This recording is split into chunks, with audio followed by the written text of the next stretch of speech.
I pledge allegiance to the flag of the United States of America and to the republic for which it stands, one nation, under God, indivisible, with liberty and justice for all.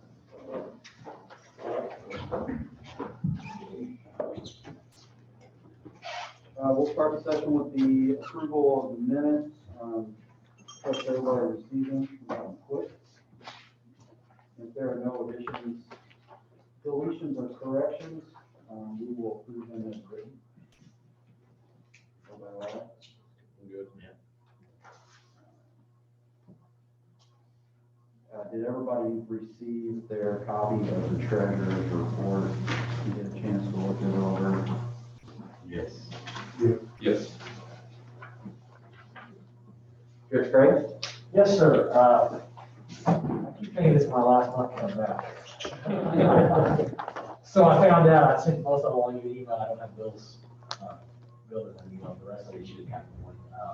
I found out here a few weeks ago, and last week, I'm not sure, recently that one of our court reporters is retiring.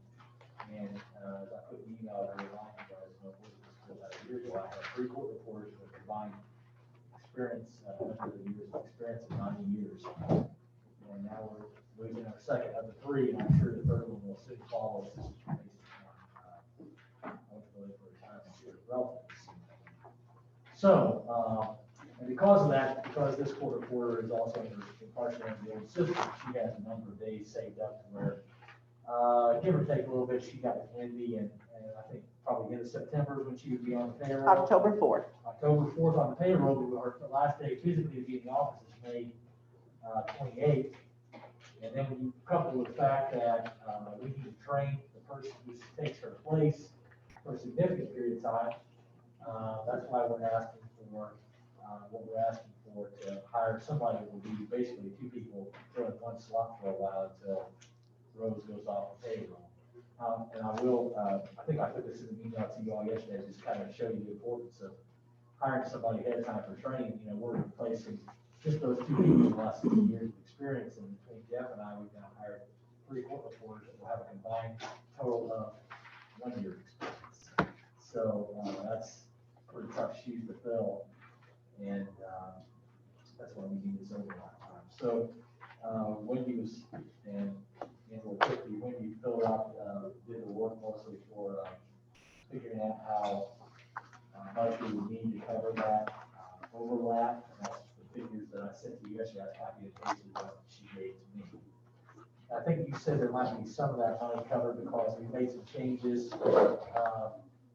Like, for example, we have reassigned some people to probation departments. So the chief probation officer is now at a lower pay level than the previous person. So it's not, some money. So trying to piece it together a little bit to help.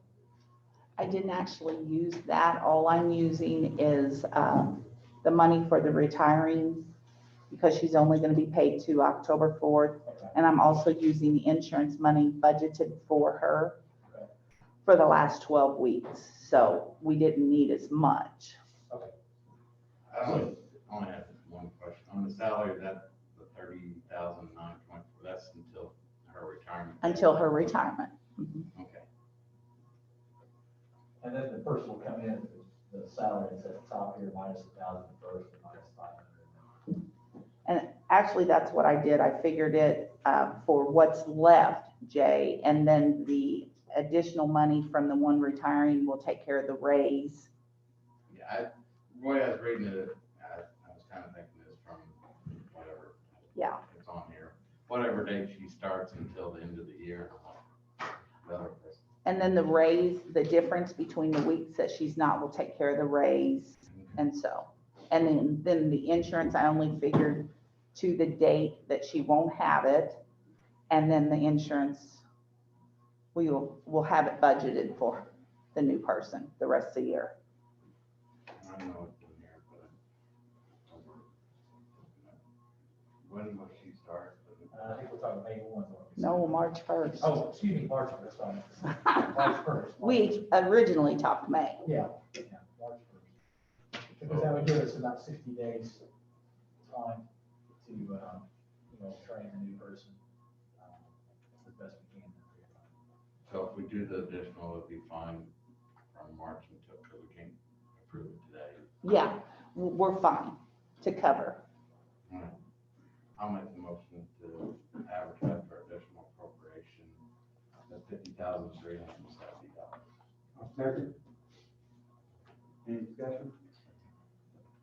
All in favor, say aye. Now I think it's not coming back on, so no promises. We are working on the building, Judge Beats, and Mr. Stallings are here to talk more about that. I'm happy to, I'm not gonna stick around because they got, you already know my position, I need to get it done yesterday, and I appreciate you all being willing to do that. I think some of the delays been, when we realized getting into this, that there's other ways to go about it, whether we can look at a new building, or, I think somebody asked to say, well, if we're gonna do a new building, as we get these estimates, should we do some other things like, something to do with the ambulance, or, I'm not sure exactly what that was, or some storage or something like that, so I think, Yeah, there's 2 building projects going on. yeah, maybe that's what it was. Is there any way to kind of combine these two together? So we start off with this building, we may end up with this building, or we build a new building, and if we build a new building, we're talking about covering here, there's also kind of these other things, so I'm gonna. How recent has that roof been replaced? What's that? How recently has the roof been replaced over there? Oh, I don't have any idea, I'll leave that for them. Okay. All right, thank you. Good morning, my city council. I'm sorry, I'm not on the agenda today, but I've got Stallings. He's in the back room. Dave Stallings here. He's gonna give an update what Rob just kind of prefaced there about the options, which would be a remodel or a new build or a new build plus, so I'll call that. So Dave, if you're ready, I'll let you, if you're ready on Dave, I'll let you have the floor and address the council.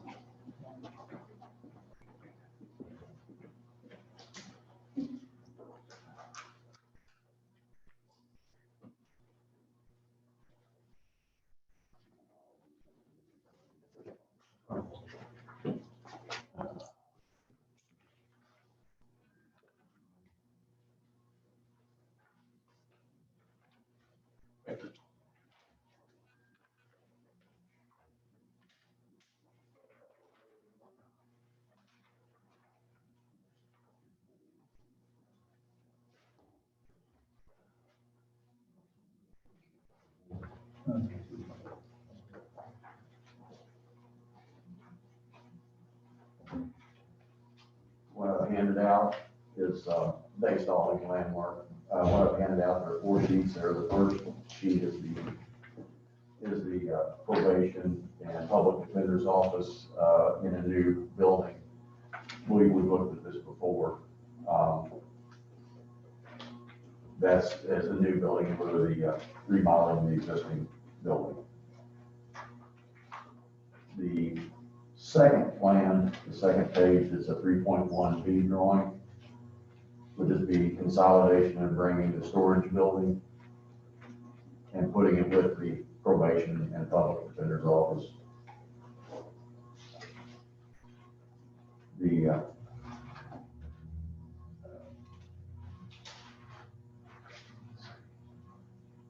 3.1B, is that a total new building, or is that? That would be a new build, that would be the new building concept. And then I took those 2 plans and put those, the third and fourth pages, just to kind of go through, and then we back up. The third page, 1.4A, just a dropping of that footprint down onto the site plan. The dash lines would represent the existing, the Bowstring building. We were looking at the remodel. Just to give you an idea of the size of that, how it would reflect. You know, I believe those were in proposal before, the concept before. Then the last sheet would represent putting all 3 uses in new building and just dropping that in. Truck access would then be off of the Emerson road. It's not drawn in there, again, concept, just to give you an idea of the feel and how it's set on the property.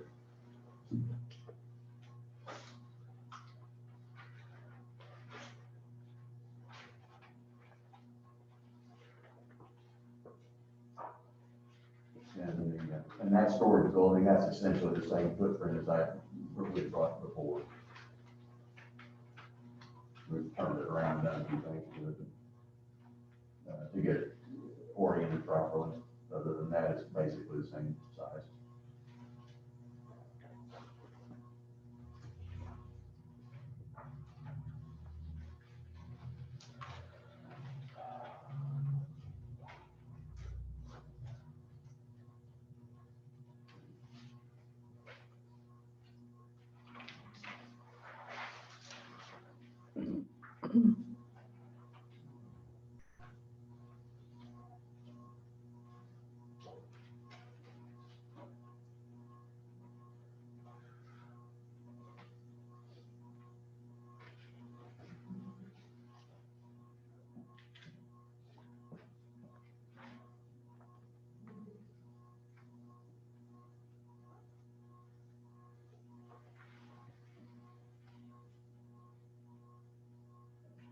Do you have cost estimates yet? The numbers would be fairly, should be consistent generally with the numbers that we had before. We had numbers before on those that I turned in. I didn't actually bring this. Okay. The only thing I would say is I've been watching over the last 6-8 weeks, lumber prices, actually before that, lumber prices have started declining significantly. Some of the steel source people, I'm hearing the same kind of rumblings that their prices are going up, so. Numbers that we were looking at probably in the fall, they're probably, I mean, without running numbers, I wouldn't know about it. I would anticipate it to be a 10% increase across the board, give or take. More than that, Pardon? more than that. Yeah, no, I'm trying, I thought it was just, then they're still climbing. I'm getting. Steel prices are going up 8 to 10% a week. Yeah, on that. I'm sure. Yeah. Yeah, so it's not, Prices he gave they're us. not going the right way. And then the combined buildings, we've not got prices on that. Not, I didn't combine, rerun the numbers. I would just ran a little tight getting it together, and that's, I kind of, let the meeting hang a little bit on get these information to them, to have already had it, you know. My apologies for that. I didn't run them. Just from your experience, would that be, combining them, would that be cheaper than the two separate? That was kind of my main question when I was. I would say, generally speaking, a little less expensive as consolidated within that, only by scale. You know, we may pick up some perimeter wall, that sort of thing. It would save a little bit being one larger project as opposed to two smaller projects done individually. The other change would be, and I haven't reviewed that through the code, but we were staying in a, before due to the size, we were able to stay with a combustible or not. We could do kind of pretty much whatever kind of construction we wanted, but once we get past the point, then we start looking at non-combustible, so you have a little more like made it, you end up with metal studs and that sort of thing. But again, prices are volatile, and I don't think there's a big distinction between the metal stud or non-combustible and the wood right now, because wood did jump up quite a bit. I didn't realize it was jumping that 10%. That's what we're seeing on our end. Yeah. So on November the 9th, and you're more welcome to let you have these to look at that. I mean, it looks like the remodel, and that wouldn't be with the new structures, or it's like an ambulance or anything like that, was $661,155. Okay. And then a new facility, $854.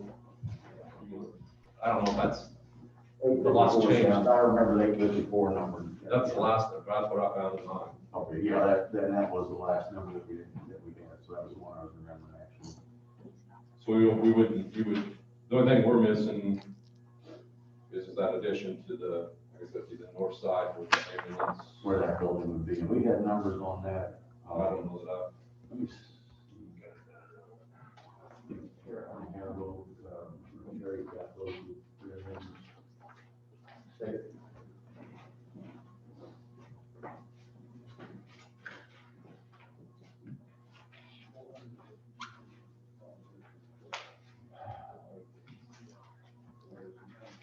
about 476,000, more than that. It's gonna consume most of that code in there. Yeah, Just talking to Terry, we had taken out, there were some, I call it frills, some things we were able to take out of there. We were budgeting that, I won't say a shell, but a dressed down version of that building was right at, was $400,000.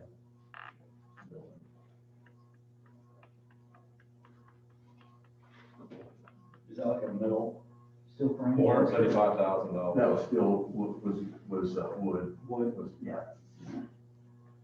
Trying to keep the wood, you know, of course, everything's like I say, the prices are all, I mean, can't quite get a handle on right now. Normally that would have been our preferred, you know, a year ago, and then no question, we want to wood frame it and go with wood trusses and keep a simple structure. And if the spans get out, you know, get interior bolsters, that sort of thing. But today, so numbers are all, it's almost get a price and it's probably good for 30 days if you're lucky. Almost. Yeah, like,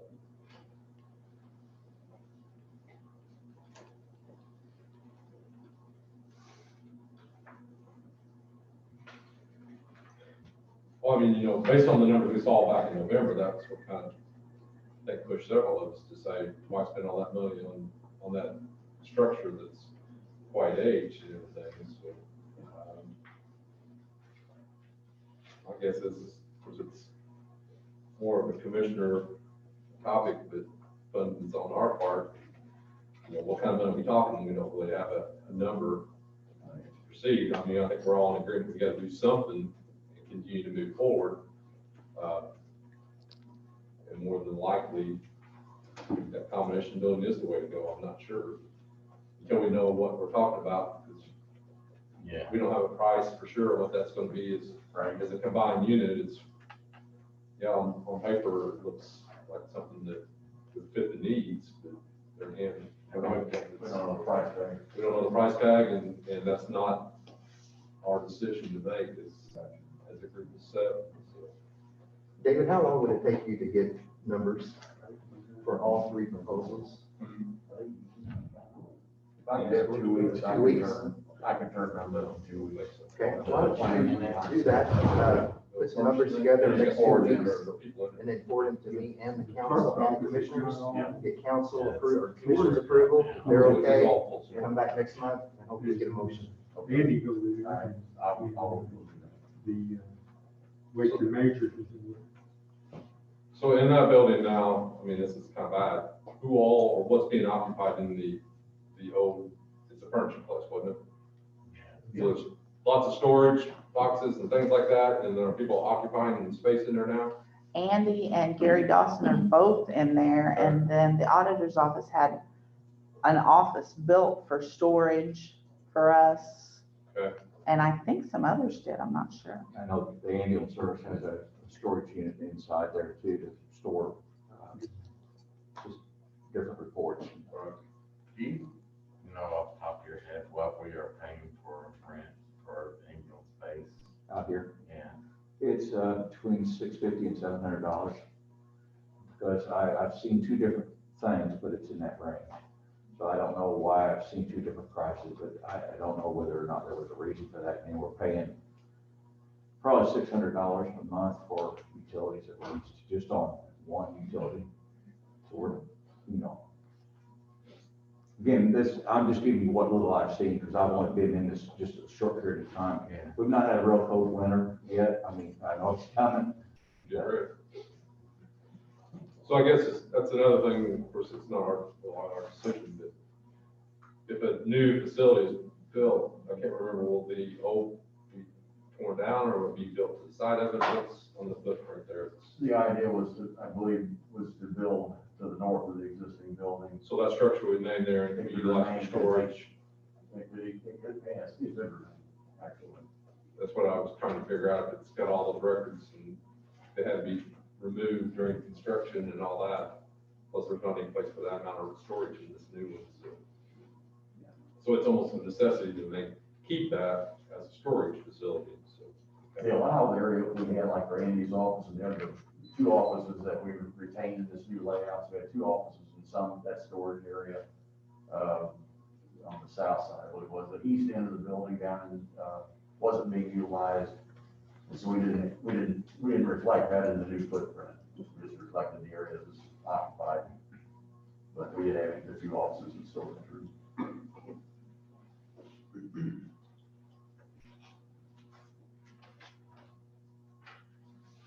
Also know that the base out there is not well insulated. Of course, the walls are just a block wall construction. And we're talking about something with the income service too, right? Okay. I'm trying to catch up with what's going on here, but it's not well insulated. So when it gets cold, I know that the utilities go up a lot. I'm assuming the new construction would be a lot more efficient. And Yes. you know, and plus I know using that building since about 1980 out there. So if you start figuring, you know, you're talking 40 some odd years, and we've been paying a good amount of money every year. And over that time, we really don't have enough to show for it. But To add to that, to the storage structure, just a few things to maybe keep in mind in terms of saying, hey, we can utilize that existing building. In short term, that's true. Roof condition is not good at best, and we have that front wall that's very marginal. So it's, I guess, for lack of a better way of putting it, it's on its last leg without some kind of loving care to it. Yeah, well, I mean, we realized that when there were 661,000 for remodel, and we still got an old building. Yeah. With some new improvements. So. I just got a text from the assessor's office. They have a storage in there as well.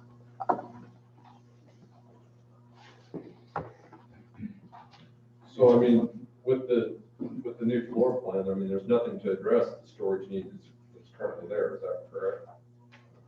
It addressed the storage areas. Was actually there's a small, there was an area on the north side of the building. I don't know what that square footage was, and that wasn't allowed for. We got Andy's on the south side, the two offices in that storage area. Yeah, I've never been in there, so I don't know how big of an area it is, and if you're not addressing the needs for that on something that's on its, final 5 to 10 years of life, what do you, not accomplishing everything that needs to be accomplished. I know what, the judges and the courts need this done last month or last year or whatever, but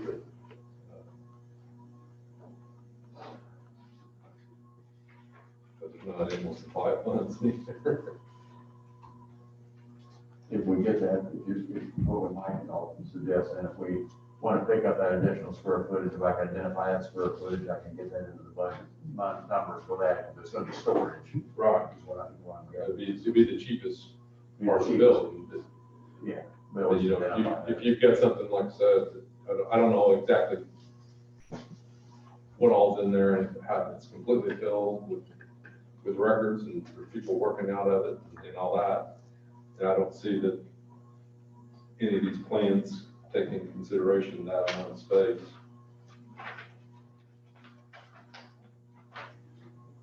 I mean, it's basically all offices.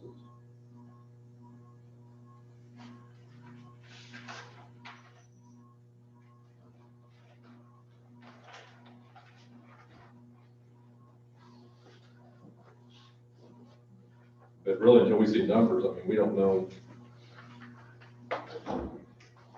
What we can do. what we can or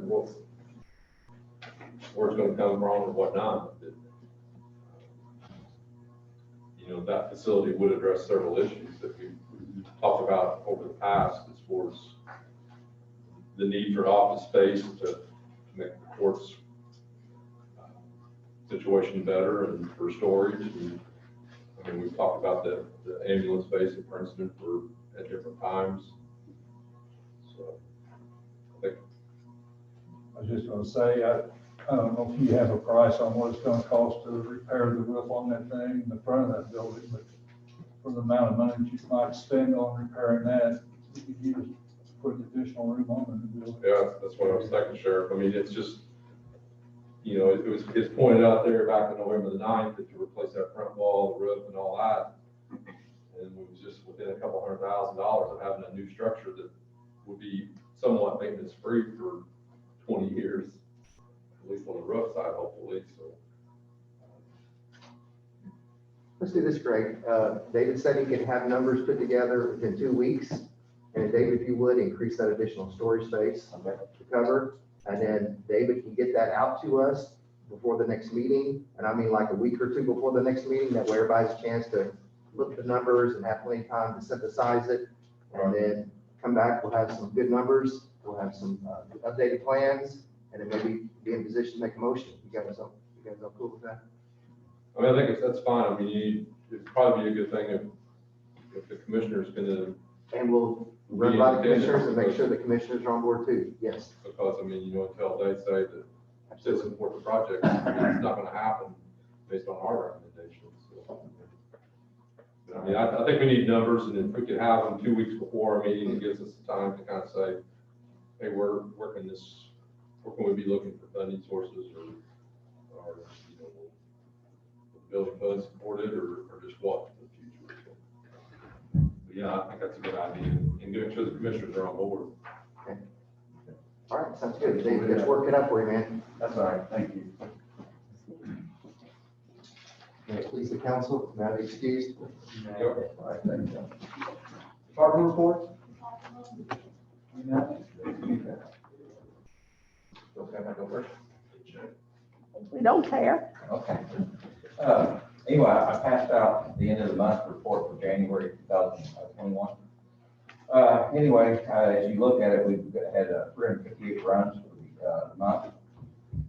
Total year to date, the bill was $278,164.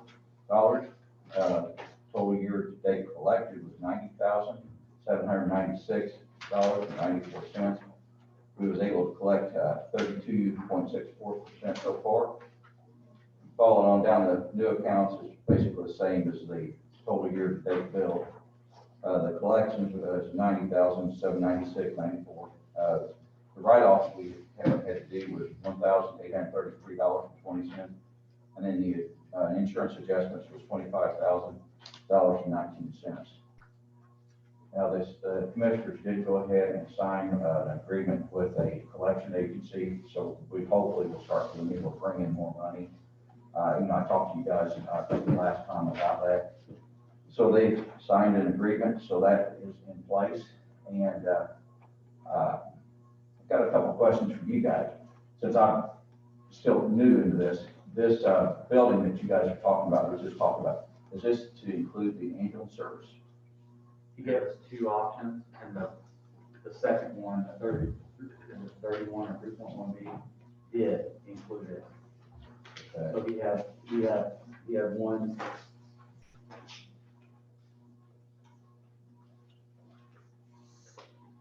Well, the reason I ask is, you know, needless to say, Gibson General is not owned by the hospital that used to be, and now it's Deaconess. So, you know, there's always a chance that Deaconess could all once decide to want to have that building or that facility for something else, and we could be out on our ear.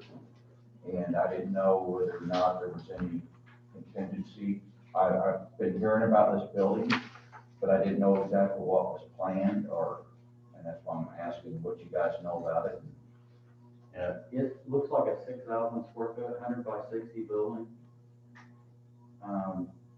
With 4 truck bays, office, lounge area, men's and women's restroom facilities with shower, 2 restrooms.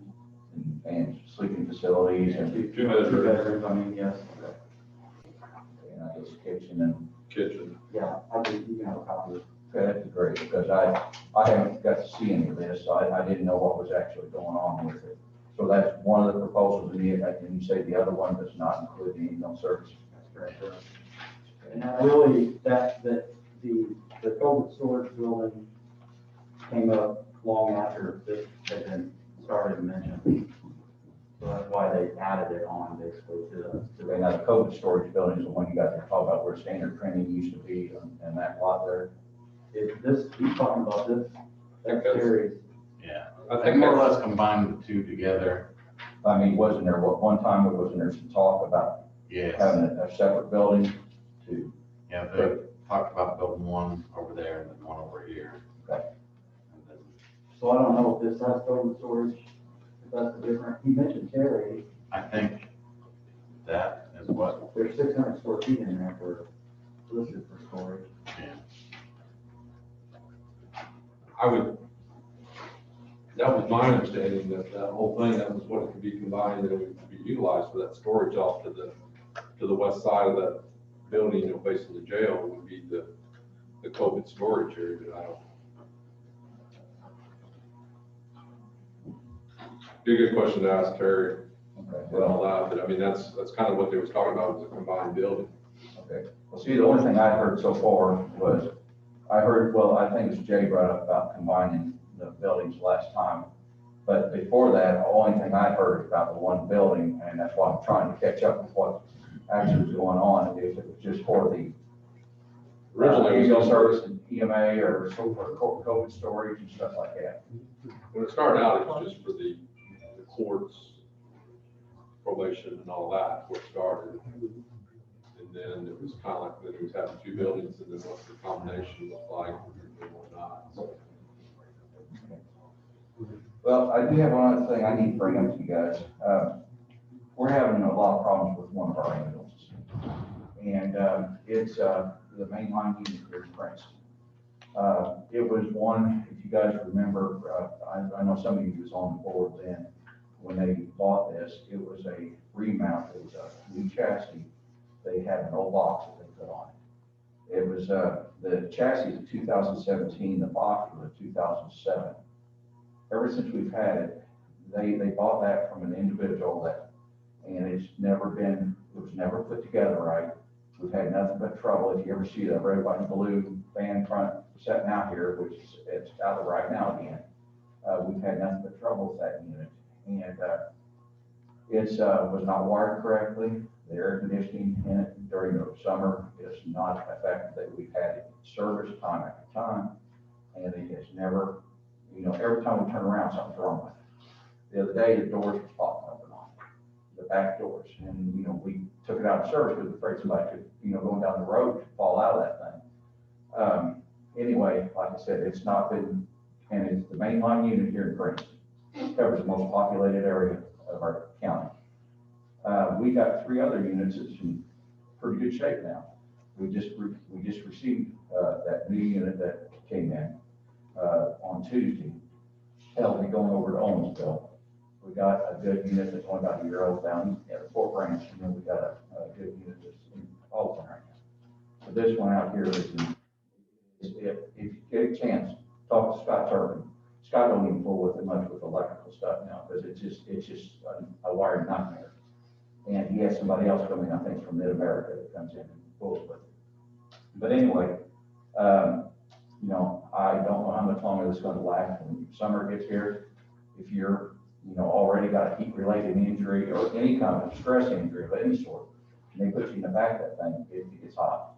What happened to the ambulance that was in Owensville? Is it traded or? No, that unit there, we just spent $8,000 repairing that, and that was another one that we got that was a used one. And we just got it back from Rupster about within the last week. Okay. And it had 2 head gaskets that was blown and a bunch of other things that was wrong with it. I don't know how long that will last. Golly, we don't, that had only been in service for 2 or 3 years, hasn't it? Right, about probably 3 or 4, but the problem is both those units, we got them maybe at a good deal, I don't know, but they haven't been a good deal because we've had nothing but problems with them. This one out here at Princeton, like I said, I'm real concerned that when summer gets here, the problems we're gonna have with this thing. And I hate to think of anybody's family having to be put in that during the summertime. During the winter, it's not as bad, but during summer, it's really hot back at the crease. I've complained about it, and we have done time after time taking it places, see if they can fix the air conditioning.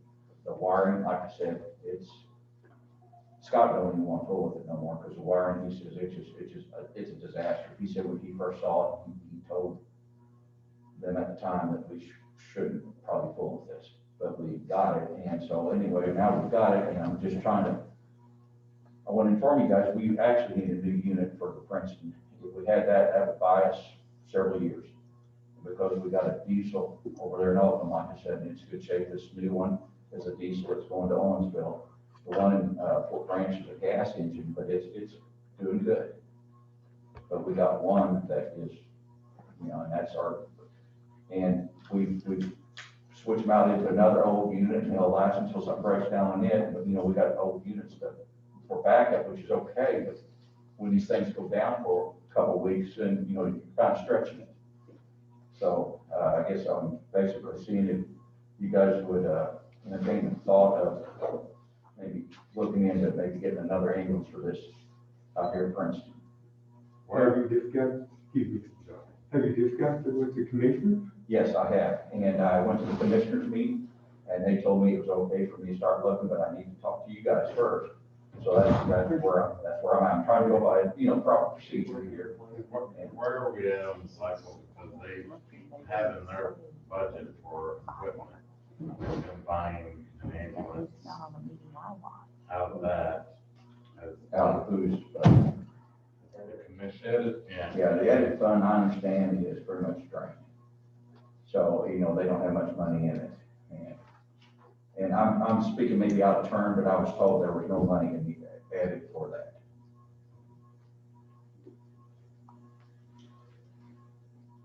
Did they take that out, the jail payment? Is that what happened?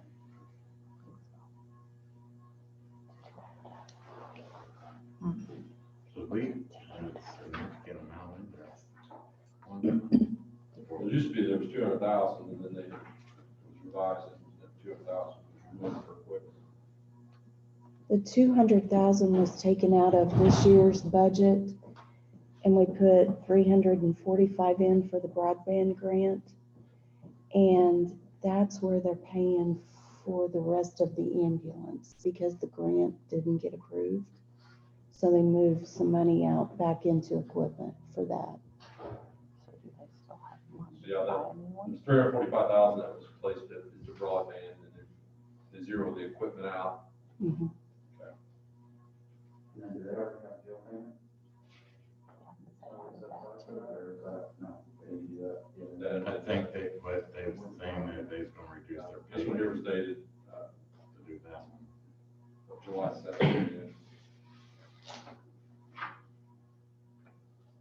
Since the grant is no longer available, then it seems like they can move that back into equipment. I would think, you know, there's 345,000 and now what they paid for ambulance just came in, so there should be some funding in that line that's called broadband now. You know, typically on the capital expenditure such as an ambulance or whatnot, you know, those are usually a budget item that would be put in the budget and it would be available for 2022.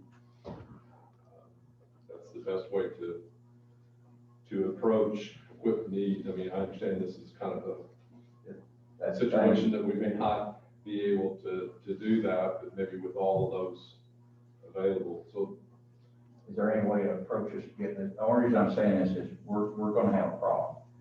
And it's just a matter of time, and I didn't know if there was some way to approach this and try to get something done as soon as possible towards this. broadband funding that could be used for equipment, yes. I don't know. That's a commissioner item.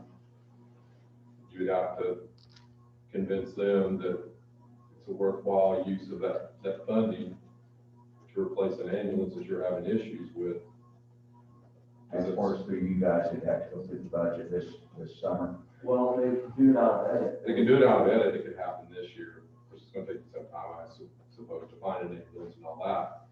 But from our standpoint, at least mine, it's better to say, okay, this is a budgetary item that for 2022, we need to figure out a way to fund a new ambulance versus just saying, oh, we gotta have it and do an additional appropriation or whatever it might be. Well, the reason I bring this up is because since I'm charged with trying to make sure that the emergency services here in the county is, you know, operating well, this is a issue. And I wanted to bring it up to you guys because I brought it up to the commissioners and talked to them, and they told me to go ahead and, talk to you guys about it, and so. I mean, just with the first of hearing about it and all that, the fastest and easiest way to make it happen would be through the edit fund, which has the money in the broadband that's not spoken for at this point in time. And they're, two of them is new also, so they may just mention that to them, that they have a line item for broadband and that grant was not approved, so they have money in there at for that came out of equipment, put into the broadband. And How much did they have in that, you mind me asking? Originally it was 345, but I think Christie said that they paid for $345,000 was the line item back in July. Reduce that by whatever payment was just made for the Owensville ambulance. I think it was 112. I took off 115, so you should have somewhere around 230 left in that line. The commissioner should. See, that's more than what they had budgeted in the past for equipment, so. So that would be a place, to go to them and say, okay, well, it's your recommendation, you're in charge, and you're gonna say, well, we need an ambulance, and this is the price, and, there is funding in that line, so. And as far as just to keep things up down the road, I guess it's best to bring it to you guys through the budget. Absolutely. Okay, gotcha. I mean, that's part of your duties as far as projecting out needs and whatnot, and our duty is to figure out a way to fund it if it's possible, or say that it can be funded over a couple of years or whatnot. So that's the best way, anytime that you can put a plan in place and it's something that's vitally important and it's capital assets, you need to be keeping a track of the age of your fleet, the miles, which one's causing the trouble, which you're doing, and then, having a plan as far as replacing those assets, because if you just keep kicking the can down the road, all of a sudden you're gonna have 4 of them that need to be replaced, and guess what? See, the thing is, since I've been here just a little over a month, I'm just now trying to get, I know where my problems, some of my problems are, but I'm just now, being able to. Understand, So, understand.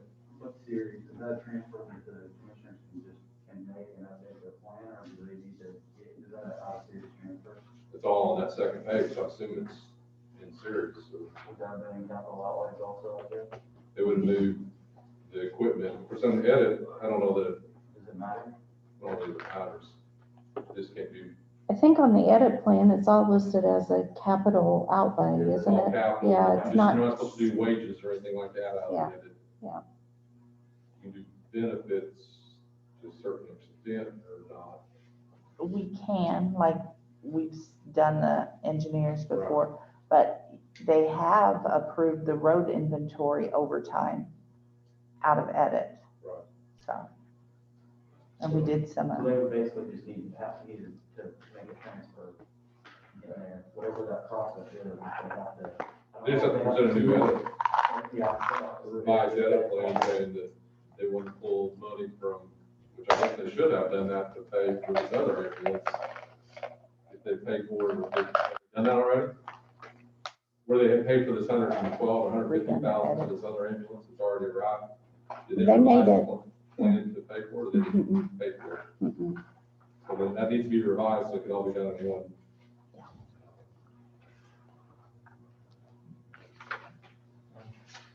unless you guys got anything for me. Thank you. Okay, thank you. Sheriff Bottoms? You have a copy of our money that we collected back in January and turned into the auditor. The only other thing I have is the jail population for January, which is 102 for daily average, and today's count was 94. Any other department?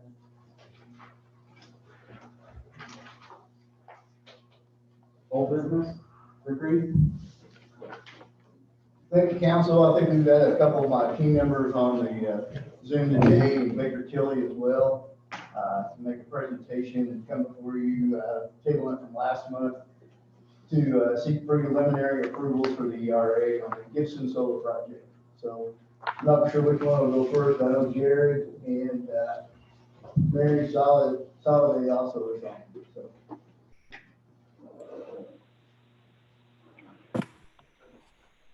Okay, great. Thank you, Rick, and thank you, members of the council. Can you all hear me okay? Yes. Okay, great. And I apologize, my video kept freezing, so I'm gonna go on just audio this morning. But we're excited to be back before you. We have another project in Gibson County, solar project that we're excited to present further details on this morning. And we appreciate being on your agenda this morning. Let me try and share my screen here real quick.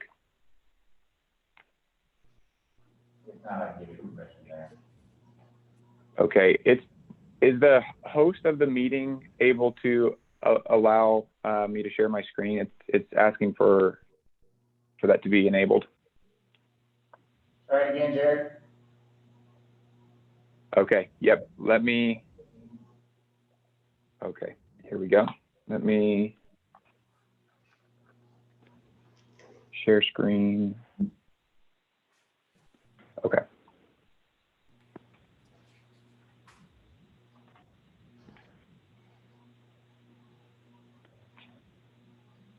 Okay. Is that now sharing the Gibson Solar presentation?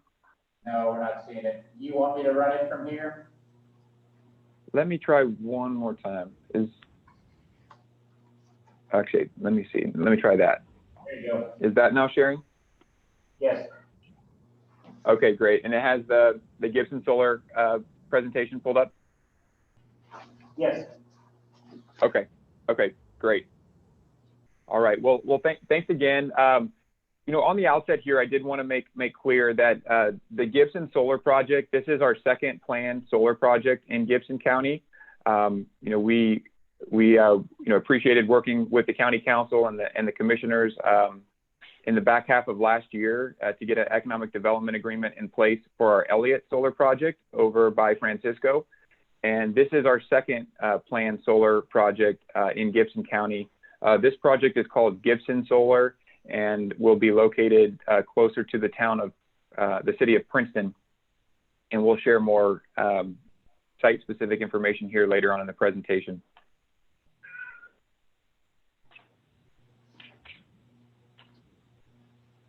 So I wanted to start just by introducing the project ownership and the key developers as part of this project. So the Gibson Solar project is ultimately owned by a fund of Capital Dynamics. Capital Dynamics is one of the largest investors in solar in the world and is currently the largest private owner of solar in the US. And then on the development side, there's two main companies that are responsible for developing the project. Arevon is an affiliate of Capital Dynamics. There's over 60 professionals as part of Arevon that support the development, origination, construction, and asset management of solar projects across North America. And then Tenaska, who I work for, I'm a director at Tenaska, has a development service agreement with Capital Dynamics to support the development phase of the project. So Tenaska works very closely with their Arevon team as part of this development phase of the project. But ultimately, we're working on behalf of Capital Dynamics as the project owner and the planned long-term owner and operator of the Gibson Solar project. And Capital Dynamics and Tenaska have a very long history and track record of developing projects like this. In fact, we have over 8,000 megawatts of solar projects across the United States that we're actively working with them to develop.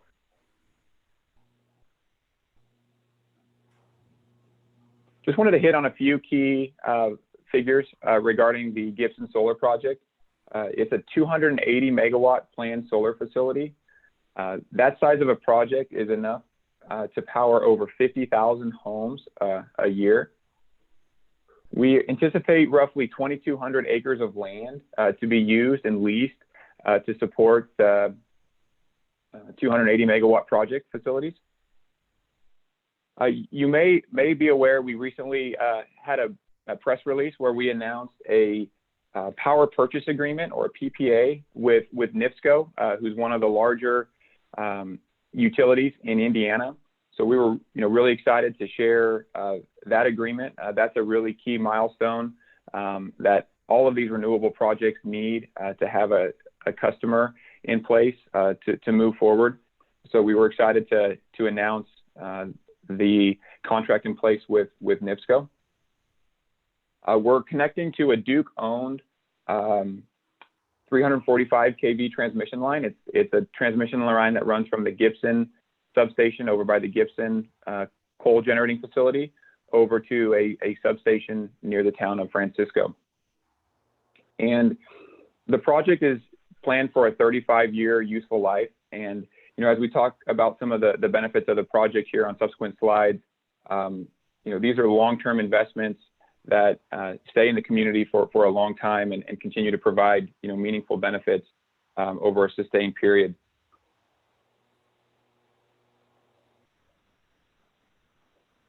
Here are some of the key economic impacts and benefits that the Gibson Solar Project will bring. And before I go through these, I do want to just mention that these are all in addition or separate from the Elliott Solar benefits. So these are standalone benefits just for the Gibson Solar Project. And all of the benefits from the Elliott Solar Project that we've gone through in the past would be in addition to what we're providing here on the Gibson Solar Project today. So we're looking at an approximate $250 million investment for the Gibson Solar Project. We're looking forward to having Baker Tilly present more detailed analysis on the property tax here after our presentation. But one of the key kind of top line numbers is that we expect over $50 million of property tax revenue from this investment. From a construction standpoint, we expect with both direct and indirect jobs, over 373 people to be employed from construction of the project, and almost a $50 million increase in local GDP by way of the construction of the project. And then during the operations phase, we expect roughly 12 to 14 direct and indirect jobs to be created in support of this project, and an over $1 million a year increase in local GDP during the operating phase. And lastly, we have land leases in place with local landowners, and the leases are anticipated to provide over $2.5 million of lease payments to local landowners over the project life. And those payments escalate. So if you look at this over a planned 35-year project life, you're looking at approximately $150 million of lease payments coming into local landowners who have voluntarily agreed to lease their land to the project.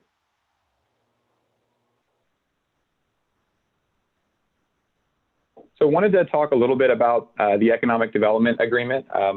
This is what we're before you here today on the front end of the economic development agreement process. And wanted just to kind of highlight a few key aspects of the economic development agreement. As I mentioned, we anticipate over $50 million of additional property taxes to Gibson County by way of the Gibson Solar Project. And one of the first steps, which we'll talk about further here today, is to take a preliminary vote to approve a preliminary economic revitalization area. And I'll show you a map here on a subsequent slide, but the economic revitalization area would provide for any solar facilities within that economic revitalization area to be eligible for a property tax abatement. With respect to personal property taxes, we've putting out for consideration, and we're looking forward to sitting down with the council and really figuring out what's the best structure here. But we kind of built off of what we had focused on with the Elliott project, which were two options around personal property taxes. One would be working with the council towards a 5-year traditional abatement. So in the first year of the project, there would be 100% abatement on personal property taxes, and then that would decline to 80%, 60%, 40%, 20%, and then to zero over that 5-year period. And then option 2 would be a 5-year 100% abatement. And due to the additional abatement that's given to the project, we would be able to provide a $1 million economic development payment to Gibson County to support economic development, infrastructure, other local projects of need. And option 2, if you recall, is ultimately what we agreed to on the Elliott project. But again, we're looking forward to finding out with the council what works best for this particular project. And then on real property taxes, I do want to just mention that real property taxes are expected to increase by at least 3 times the current ag rates. And real properties are not subject to an abatement. So that means that even with an abatement over the first 5 years, day one, there will be increased tax revenue coming in from this project because the real property taxes will be increasing and are not subject to an abatement. And then also wanted to highlight 2 key agreements that are part of the economic development agreement. One is a decommissioning agreement that would ensure the restoration of the land at the end of the project's life. So we would work with the county to provide for a surety bond or some other form of credit that ensures money is set aside before we start construction to decommission the project. And then secondly, a road use agreement that would provide, again, for a surety bond to be put in place to ensure that any impacts or repairs that are needed to county roads at the conclusion of our construction, that money is in place to ensure that those repairs occur. So this is a map of the proposed economic revitalization area. So the project boundary or the economic revitalization area is shown in red. I do want to highlight that this is the maximum potential boundary for the project. And given the stage of the project right now, where we're still identifying the exact locations that we want to put solar facilities, we feel that this is the appropriate boundary to have in place. But the actual solar facilities will be just a percentage of this area. And this just gives us the flexibility to locate our solar facilities in the best locations within the economic revitalization area and boundary that's shown here today.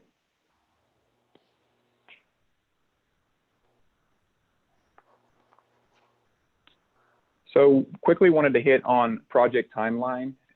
We work back, ultimately we expect this project to be operational in 2023, which means that we will start construction sometime next year in 2022. So that's our plan and expectation for the project. And then looking at this year in particular, our big focus is working with you on an economic development agreement and all of the necessary local approvals to support the project. As I mentioned, we have a power purchase agreement in place, which is a huge milestone for the project. And working with you to get the local approvals in place is one of the next big key milestones for this project to move forward. So we're excited to be working with you. I did want to kind of lay out a proposed kind of time frame to work through the economic development agreement on this project. So today, we're before you seeking a preliminary, and I want to emphasize, preliminary economic revitalization area and tax resolution for the project. What a preliminary vote today would enable us to do is move towards a public hearing, which we would suggest doing sometime in March, and we would like to work with you to find a date that works best to have a public hearing for the project. And then after a public hearing, we would then look to move towards a final vote of approval on the economic revitalization area and tax resolution, seeking that in the April timeframe. So I did want to lay this proposed kind of timing out for the council's consideration. And lastly, just wanted to provide some additional information that's available on the project. We have a project website, gibsonsolar.com. We also have a project email where any questions can be submitted, which is called info@gibsonsolar.com, as well as a phone number and local office where we have weekly office hours for folks to visit. And Rick Reed is our community representative who's in the room this morning, and Rick can be reached at his email and phone number below. You know, one other thing I do want to highlight real quick as well is on our project website, we do have a vendors page on there, and we're you know, very much wanting to work with as much local you know, labor and businesses and suppliers. So we do encourage, you know, anyone to go onto our website and submit their information onto our vendor page so that when we get closer to starting construction and operation, we'll have that information for as much local businesses as possible. So I will, you know, stop here. You know, appreciate your time again, and I think we may move over towards Baker Tilly's presentation with more details on the tax benefits of the project. But happy to take any questions now or after Baker Tilly presents, whatever the preference of the council is.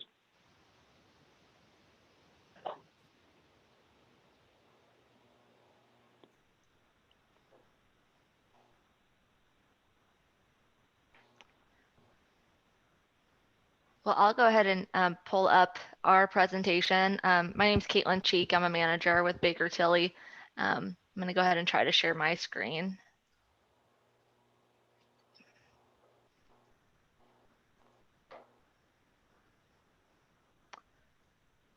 Okay. Can everyone see the presentation okay? Not yet, Caitlin. Oh, okay. We're still seeing Derek's screen. Okay.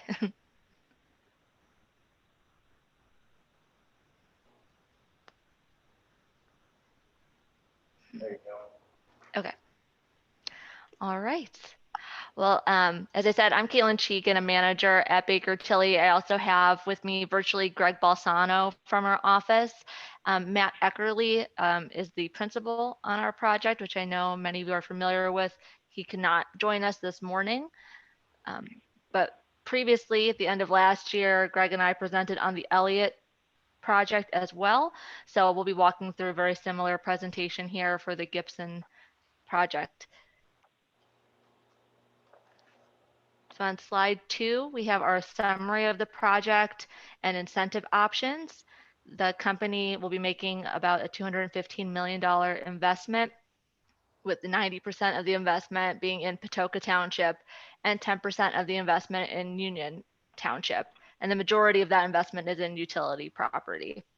And as Jared already outlined, we looked at 2 different options. We have the 5-year declining property tax abatement following the abatement schedule below 100% in the first year, then 80%, 60%, 40%, and 20% in the last year with no economic development payment. And then also option 2, which is a 5-year 100% property tax abatement. And this one does include the $1 million economic development payment that would be paid in 5 annual installments beginning in 2025. So our next few slides are a summary of the 2 different options that we looked at. So for option 1, the company would pay a total of about $56 million in property taxes over 35 years. And they would also receive an estimated about $5 million in property tax abatement savings. Then for option 2, they would pay a total of about $53 million in property taxes over 35 years and would receive almost $8 million in abatement savings.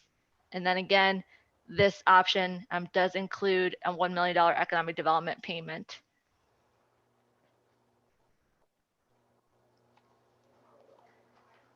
So our next slide breaks down those estimated property taxes that will be paid by the company. In that first column, that shows us the estimated property taxes each year paid by the company after the abatement expires. And then we also have for both options the total amount of property taxes paid over that 35-year period to each of the different taxing units. So on this slide, I just want to point out that these are not new dollars to each of these taxing units. In Indiana, each taxing unit is limited in the amount of property taxes that they can raise by their maximum levy. Each year, that maximum levy is increased by an annual growth quotient.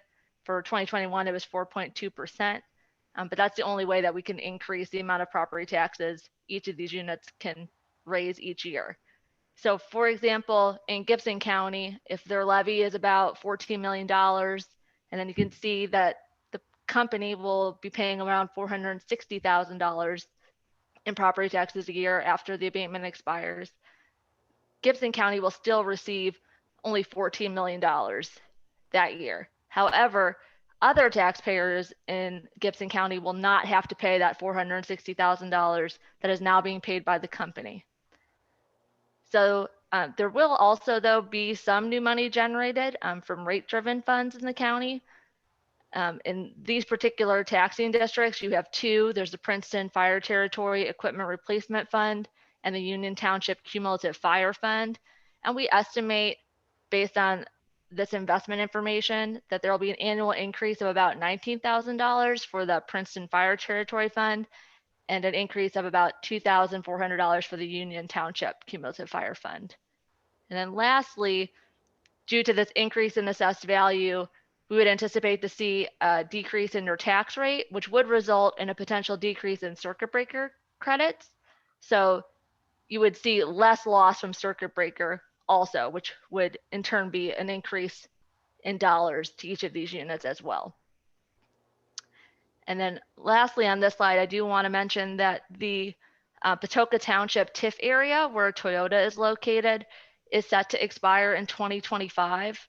And so these taxing units will also see a large increase in assessed value in 2026 as a result of that expiration as well. Baker Tilly works with the Redevelopment Commission each year on the pass-through of that assessed value as we get closer to that expiration of that area. So just wanted to mention that that also coincides with this project timing-wise. So our next slides, we're going to go through each option in more detail. I believe you're also provided our detailed analysis as well. So if you have any questions, feel free to shout them out. So our first option, again, is our 5-year declining property tax abatement. Okay. And this graph is showing that investment over time, starting in 2025. And then you can see in the last column, that is after the abatement has expired and for the remaining life, useful life of the project. And you can see that increase in assessed value as that abatement rolls off over time. And then in the end is an investment of about $73.4 million in assessed value.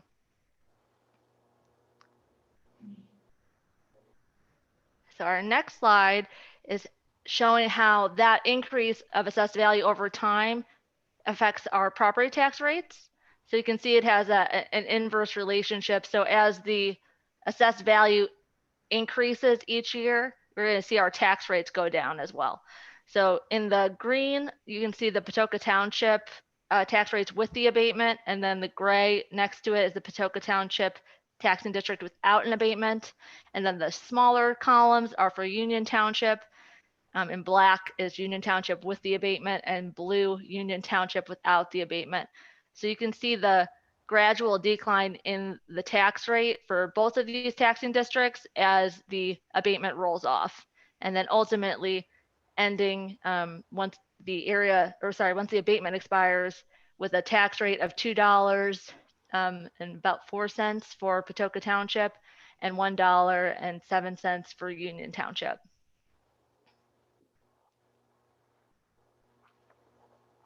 So in this slide, we have our estimated taxpayer impact from the proposed development after the abatement. So kind of going back to what I discussed earlier about it not necessarily being new tax revenue, but instead being taxes that are no longer needed to be paid by the other taxpayers in the taxing districts. You can see here the assessed value for being invested in Patoka Township will result in about a 16-cent tax rate decrease. So for these various types of homeowners and business owners, they will see these decreases in their annual taxes. So for the median home in Gibson County, we would anticipate they would see about $68 decrease in Patoka Township and a $15 decrease if they live in Union Township as a result of just this project.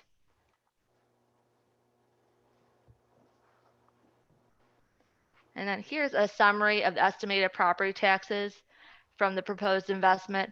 Again, back to our prior slides, that we anticipate over time that the company will be paying more taxes each year as the abatement rolls off, and ultimately paying about $1.7 million in taxes each year.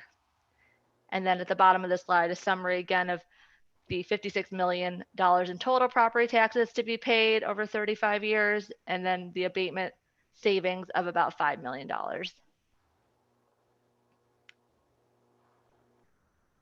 So for option 2, the 5-year 100% property tax abatement, we have the same slides. Give us some visuals. So for estimated assessed value from the proposed investment, you can see we ultimately end up at the same $73.4 million of assessed value in 2030. It's just delayed the 5 years of the 100% abatement.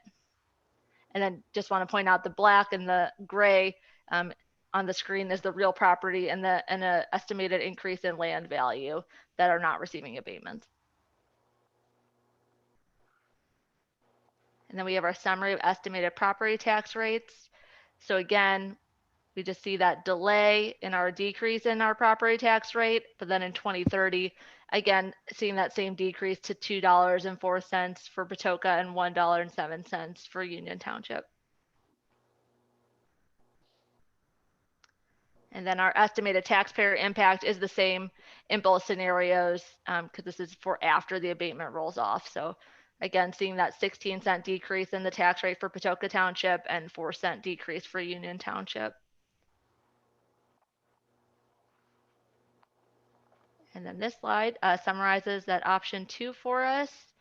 So the estimated property taxes from the proposed investment, again, we end up at that same $1.7 million a year of property taxes paid by the company, just delayed as a result of the 5-year 100% abatement. You do see they are paying on the real property and the land for 2025 through 2029, but delaying that utility property until 2030. And then again, in summary, they would pay about $53 million in property taxes over 35 years and would receive about $8 million in property tax abatement savings. And then in this option would pay the county $1 million in an economic development payment. And then this is just our contact information. If anyone has any questions, be happy to answer them.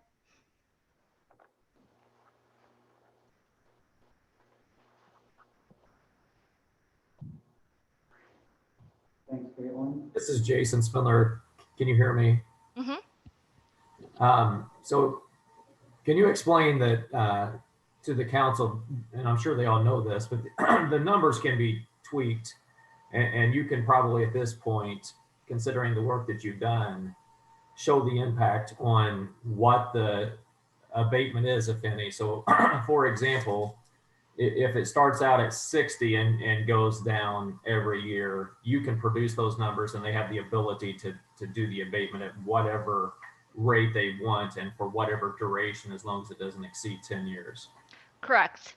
Yes. Now that we have all this information already input, it is very easy for us to run additional options, whether you would like to change the deduction schedule or the term of the abatement. We can do that as well.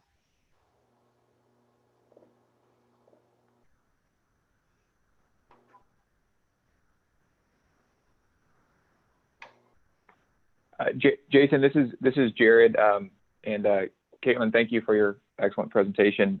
But on that point, I did want to just mention, we are, certainly open to being flexible on the abatement term and schedule. we put these two options out there because that was what we were focused on the Elliott project. But certainly for us, as long as we get the project to the same financial outcome, we're willing to be very creative in the ultimate term and schedule of abatement to best suit the needs of the county.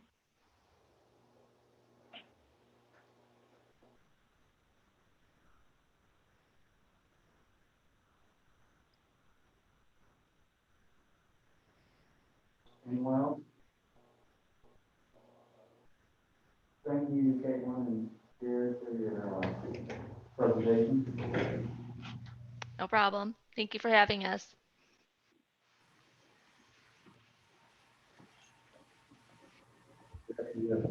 And Jeremy, if you can hear me okay, I can, if you want, I can go through the options. Mary, did you have remarks you wanted to make before? And you're muted.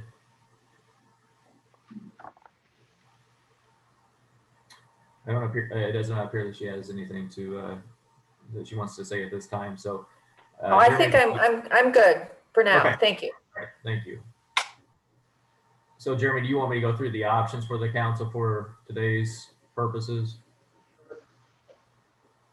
Okay, and Tim, are you, Tim is still on here, so. Yeah, I am. Okay, so you have essentially three options that you can exercise today. Number one is you can approve this preliminarily and move it on to phase two. You're not bound to anything by preliminarily accepting it. It's just going to be set for a public hearing. That public hearing, we can control when that happens.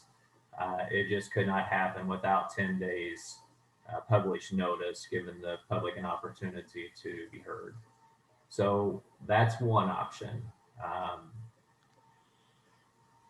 The second option would be for you to take it under advisement and bring it up at a subsequent meeting. I know that's not what Mary and others want on today's meeting, but that is an option available to you. And then the third option, which I would not recommend, would be an outright rejection of the requested relief. And I say that because there's no harm in options 1 and 2.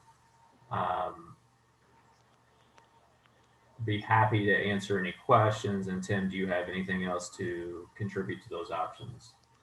No, other than I think you covered it pretty well, but I would just reiterate that as we move forward, if the council chooses to do so, you're not bound to the two proposals that were presented.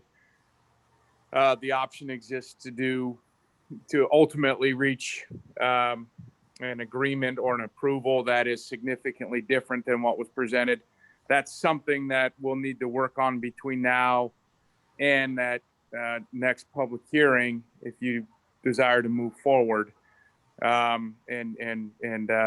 would be in as anticipated, probably March, but that gives us ample time, I think, to reach that agreement. And we would have, as before, the economic development agreement, I think, draft prepared and ready to go prior to that next vote. And this is all kind of tied to what's going on at the commissioners level and the APC level. I'm sure you're aware that there's an APC meeting tonight for them to act on the commissioners' repealing of zoning.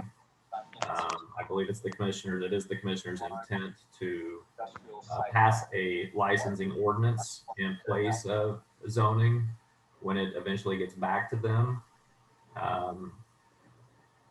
So that will be a factor in all of this, the licensing fee and so forth.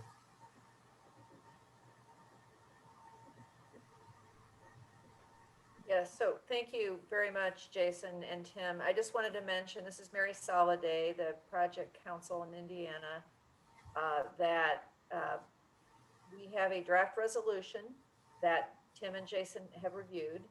And Mike, I can get that in your hands if you don't have the most current version. But what would be on the table today, just to be clear, is consideration of a preliminary resolution. It does not even set the hearing date, but it does establish the project I should say project, ERA boundaries, as Jared identified. So that would be the project's request of the council today. And again, Jared and I are happy to answer any questions you might have.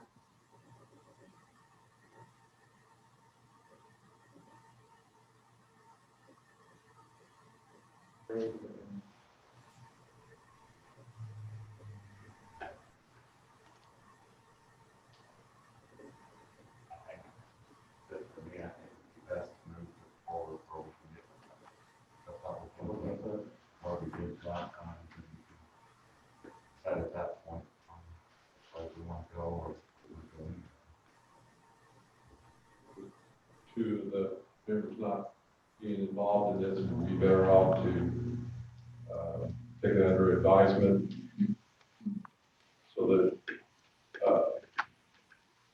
not only gives the public a chance to know more about it, but it also gives the full council, hopefully at the March meeting, to understand, the process and all that. I think we did the last time. We took it under advisement, so we followed the same path, that we're not rushing into decisions. So I don't know that there's harm in doing that. I think that's what we did with the Francisco aliens, as I remember. I may be wrong. That's what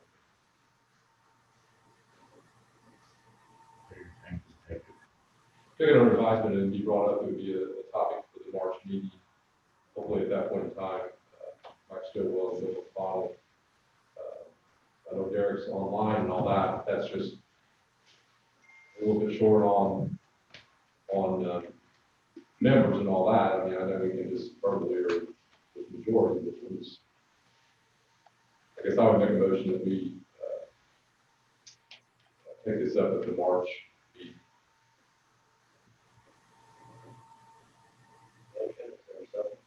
Okay. Second. Any other discussion? The only thing I don't have a problem with doing that. I just don't see that there's any harm in doing that where the public can get their input either before. It's just, I guess my approach on abatements in the past and as of today is I don't like to be, I'm not saying I'm rushed, but I just like to think things through. Well, that's why I'm saying we could move and get the public input, and then next month, I don't think I'll feel comfortable even next month voting on it even after we have the public input. Well, the next one would be is to advance to formation of the ERA, what's that? ERA. That would be in April, right? So you wouldn't have a meeting until after the March. You wouldn't set up a public meeting until after the March council meeting. Correct. The next meeting that the council has scheduled for March would be that as a group of 7, or we recommend that it go to the next step, which would be to approve a preliminary ERA, which advances it to the public meeting and so forth. If I understand the process. I'm off track. Yeah. I just think it gives us time to think through things a little bit. It gives the public to express their opinions. And then, at the March meeting, hopefully we have all 7 members, and then we can make the decision that we want to proceed like we did the last time, and that's to have a public meeting and that process. That's where my motion is at. We have a motion and a second. Does that answer your question? Yeah. And it sounds like based on the 10 days that you still have the time frame of March public hearing. And make the vote. All in favor of taking the proposal under advisement for the Gibson Solar Project, say aye. Aye. Opposed? Motion carries. We'll have them on the agenda. I'm an aye. Yeah, we'll be able to be on the agenda. Jared, did you have any other questions?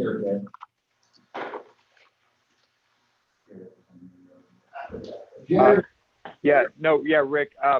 So yeah, no, council, we we respect your decision. Obviously not what we were hoping for, but we're committed to working with you. I think for us, obviously getting the local approvals in place is a really key milestone. So we hope we can, get the preliminary in March and then move quickly to a public hearing and final approval early this year.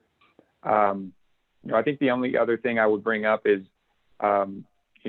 we would like to suggest that, at least, one member of the council or perhaps even a committee of 2 or 3 be assigned to the project so that we have a point of contact with the council that we can work through any, questions and also the details of the ultimate economic development agreement.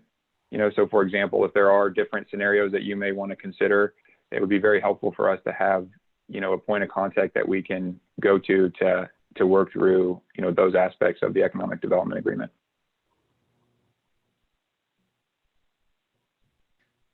Much like we did with the LA, it seemed like we reached out to 1 or 2 of the financial committee, and then we would have the Baker Tilly or Tim Oaks, we'd have a video or audio conferences to be able to put proposals and bounce questions back and forth to get clarity.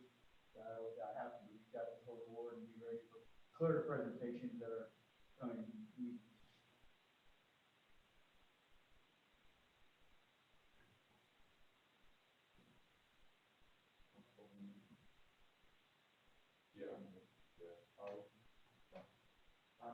Craig and I will be available for that. So we can use you too? Okay. Yes. So Jeremy and Craig? As part of the finance committee and all that, so. Yeah, that's why we not focused with that last time. It worked great when you guys had the numbers and things. Okay, good. Okay. Thank you guys very much. All right. Thank you, council. We have a resolution for the advertised additional appropriation on Lock Road. Need to vote, that was.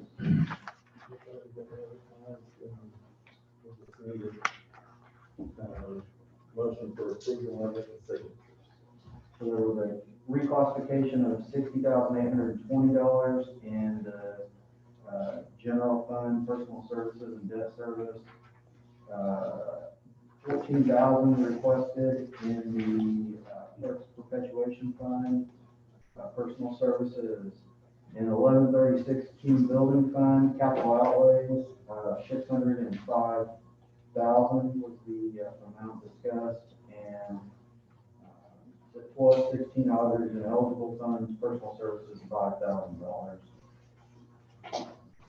And the 1233 LIT correctional facilities, 13,000 approved for preliminary design services.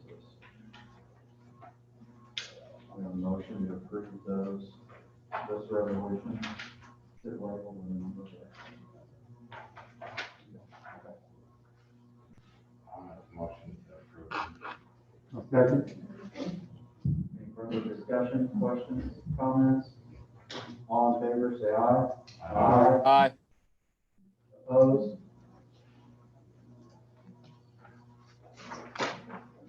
Thank you. New business, transfers and encumbrances requested. Looking for a motion to advertise.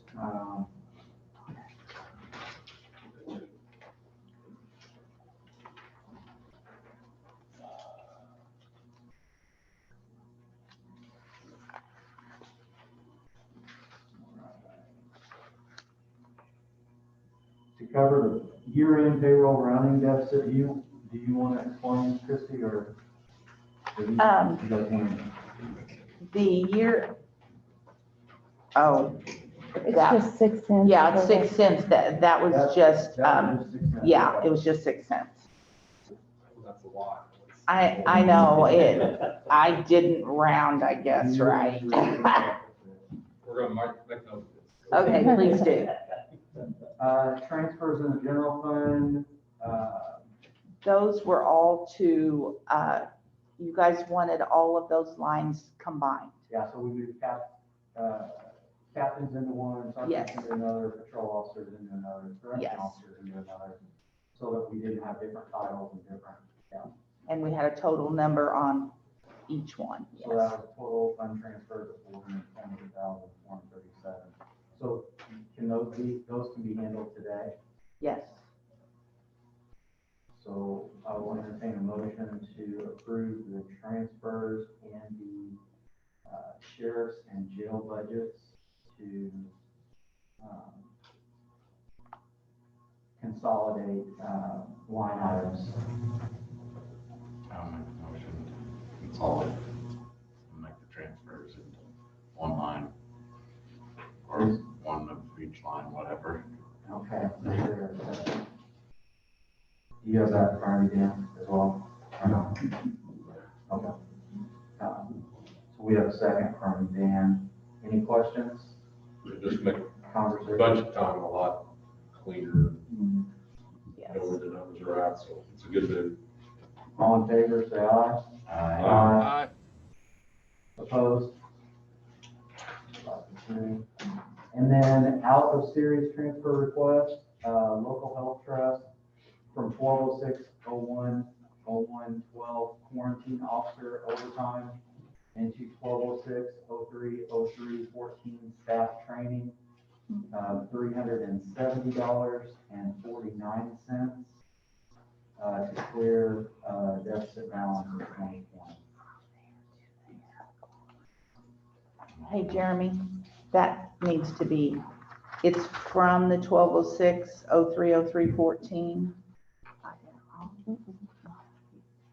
So it's from staff training into quarantine? Into quarantine overtime, yes. That was reversed. Yeah, reverse it. Okay. I'll make that motion. So Jay makes a motion to approve transfer out of 1206-03-03-14 staff training into 1206-01-01-12 quarantine officer overtime in the amount of $370.49. Motion. Second. Motion and a second. Any other discussion? All in favor, say aye. Aye. Opposed? Okay. Payroll encumbrances in the 2021 budget. The last 4 days of payroll for all the different offices and positions. So does this need to be advertised? No. We can do it today. Mhm. Okay, so we are looking at the 1,000 general fund, $445,125.77. 1135 Key Bridge, $2,680.76. Health Department, 1159, $3,861.54. 1168 Local Health Maintenance, $379.08. 1176 Motor Vehicle Highway, $25,012.68. 1189 Recorder Perpetuation, $642.98. 1206 Local Health Trust, $76.65. 1213 Gal Casa, $3,183.77. 1214 Gal Casa State Capacity Building Grant, $6,253.60. 1222 statewide 911, $3,243.66. 1224 reassessment, $1,314.18. 2002 Superior Court Administration fee, $1,275.66. 2502 Prosecutor Deferral User fees, $112.73. 4913 Community Corrections Project Income, $1,939.74, and the 8899 4D Clerk Incentive, $29.49, for a total payroll encumbrance of $495,132.29. I'll make a motion. There's a second. I got a quick question. Sure. That's just, you saying last 4 days So you're just moving money from 20 to pay? Mhm. Because we paid up to the 26th, 27th, whatever. And then, so we have 4 days of payroll. And we had the money left because we budgeted it, so we just encumber it. Okay. Now, also included in that is the December health insurance. Is included in that, because that bill did not come until January. We had it budgeted, so we're encumbering that as well. Is that underneath the? Under the balance payroll. in general, or is that? Yeah. So it's part of that 445? Yep. The health insurance. Mm-hmm. I'll second. Any discussion, other questions? All in favor, say aye. Aye. Opposed? Then we have non-payroll encumbrances, 1,000 general fund, except sheriff, jail, and 911, $136,779.50. 1,000-05 sheriff, $10,109.43. 1,000-32 jail, $27,773.08. 1159 health, $1,328.16. E911, $11,656.74. 12.4 reassessment, $984.57. 2502 prosecutor user deferral fees, $70. Total non-payroll encumbrances, $188,701.48. And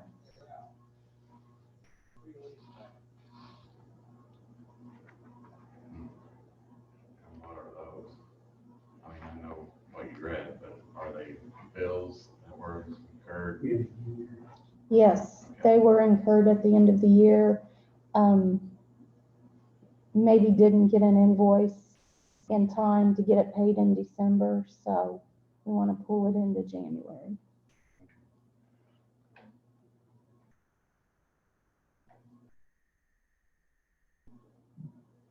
Make a motion to accept the non-payroll encumbrances. Second. We have a motion and a second. Any discussion?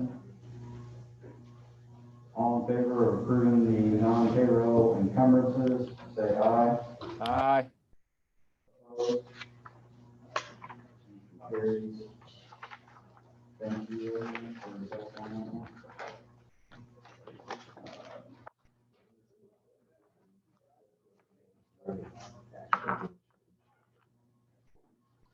The next is amendment number 1 to the 2021 salary schedule.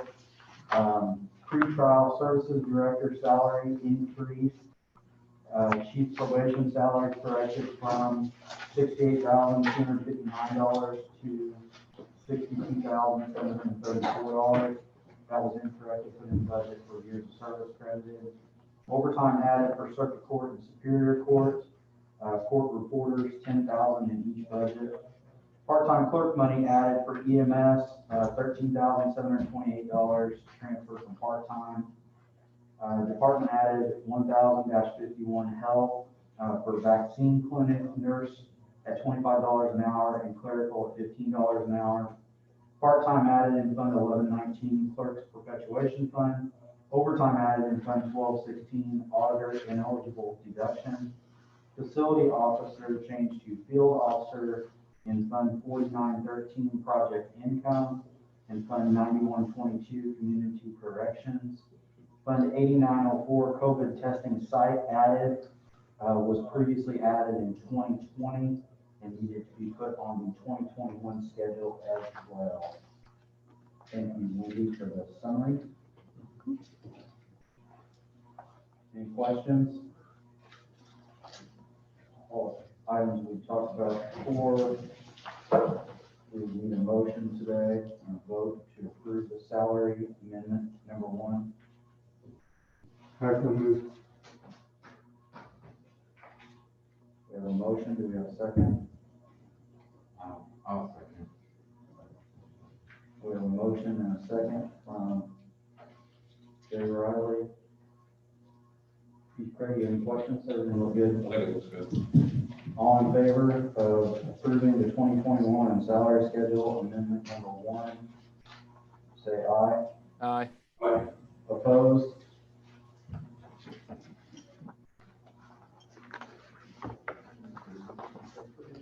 Then we have some additional appropriations, request to advertise. Prosecutor's 4D office, position was cut from the 2021 budget, request to reinstate, part-time in Department 50, 1115 part-time, $12,327. And then in, Superior Court, Fund 1000, Department 41, $50,370. That was what Rob talked to you about, the court, retiring court reporter. Excellent, okay.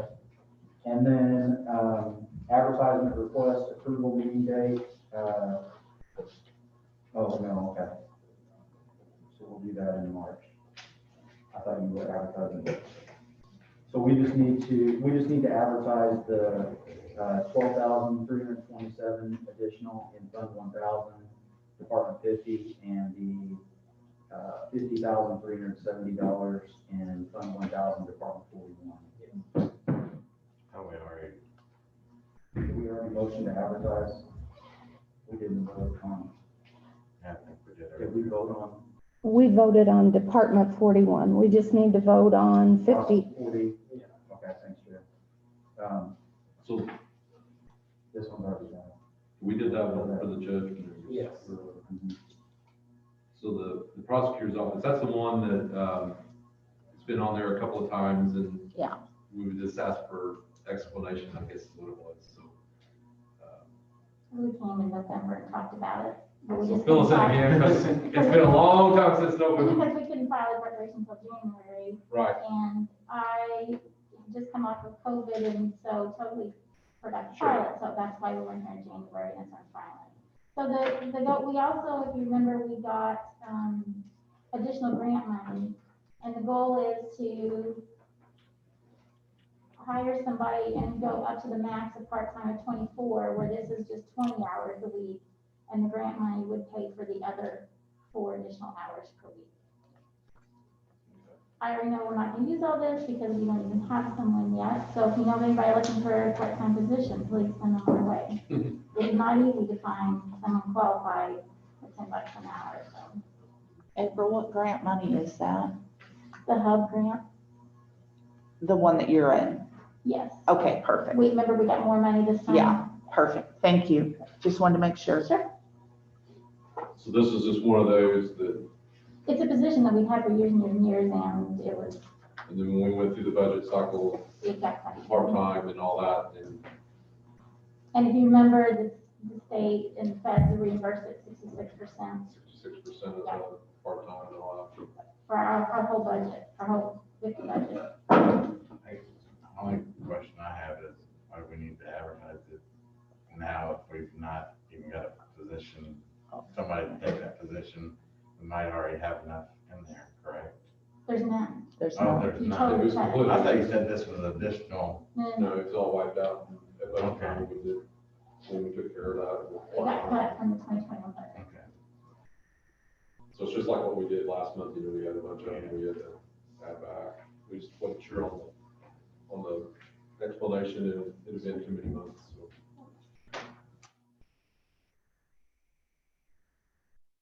To advertise $12,327 in part-time.